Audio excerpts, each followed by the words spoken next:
அவங்கதான் மேடம் கேஸா கொடுத்துட்டு இருந்தாங்க. வயசான காலத்துல நாங்க கஷ்டப்பட்டு அவங்கள போலீஸ் ஸ்டேஷனுக்கும் கோர்ட்டுக்கும் மகளிர் ஆணையத்துக்கும் எல்லாத்துக்கும் கூட்டிட்டு போயிட்டு வந்தோம். இப்ப இன்னும் ஏஜ்டு ஆயிட்டாங்க 2 பேரும். இப்ப எங்களுடைய டியூட்டி அவங்கள பாத்துக்கிறது. அவங்க எங்களோட இருக்கிறாங்க. அவங்களோட இருக்கிறத விட நான் அவங்களோட இருக்கிறோம். அப்ப இருந்து மேரேஜ் ஆனதுல இருந்து நாங்க எல்லாருமே ஒன்னாதான் இருக்கிறோம். நாங்க அந்த மாதிரி எல்லாம் எதுவும் செய்யல. அது எல்லாமே பொய்யான புகார் தான் அவங்க கொடுத்துருக்கிறது.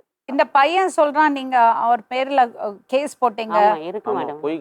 போய் கம்ப்ளைண்ட் கொடுத்தீங்க. அம்மாவை அடிச்சாருன்னு நீங்க கம்ப்ளைண்ட் கொடுத்தீங்களாமா? திருமங்கல போலீஸ்ல. நாங்களாம் அந்த மாதிரி கொடுக்கலையே மேடம். கொடுத்தாங்க. அவங்க அம்மா கொடுத்தாங்க. வரலட்சுமியோட அம்மா தான் ஒரு தடவை கேஸ் கொடுத்தாங்க. அவங்களால முடியாம இவங்க பண்ண அட்டகாசம் தாங்க முடியாம ஒரு தடவை போய் கம்ப்ளைண்ட் கொடுத்தாங்க. வரலட்சுமியோட அம்மா உங்க மாமியாரா? ஆமா. உங்க மாமியார் யாரு பேர்ல கேஸ் கொடுத்தாங்க?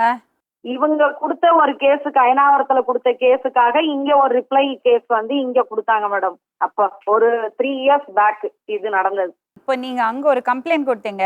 அது வந்து இந்த பையன் உங்க பேர் என்னது? ராகுல் மேம்.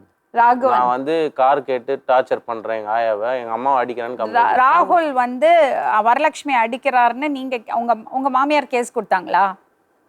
இல்ல மேடம், அது இல்ல. ஒரே நிமிஷம் மேடம், நான் அவங்கள்ட்டே உண்மை இல்ல மேடம். மிரட்டி தான் பேச வைக்கிறாங்க. ஒரே நிமிஷம்.